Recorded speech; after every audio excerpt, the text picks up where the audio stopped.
Naranja y Valencia son dos palabras asociadas por los consumidores de todo el mundo. Ahora ambos conceptos se unen para crear una marca que se ha presentado en la Feria Internacional Hortofrutícola Fruit Attraction. Les damos la bienvenida para presentarles la marca Naranja de Valencia. Gracias al esfuerzo de miles de agricultores y del saber hacer transmitido durante generaciones, es reconocida en todo el mundo.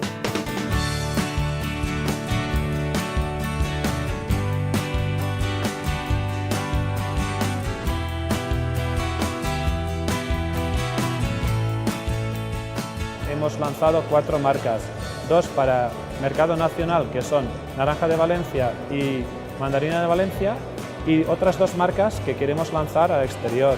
Se trata de Valencia Clementine y Valencia Orange. Son el fruto de 3 años de incesante trabajo en el que han unido esfuerzos el Consejo Regulador IGP Cítricos Valencianos y la Asociación para la Promoción de la Marca Colectiva Naranja de Valencia. La IGP se va a encargar de la certificación y también forma parte de la asociación, por tanto va a coordinar la promoción de todo el proyecto. Un producto genuinamente valenciano que se comercializará a través de Original Valencia, respetando los periodos de recolección para disfrutar de cada variedad en su momento óptimo.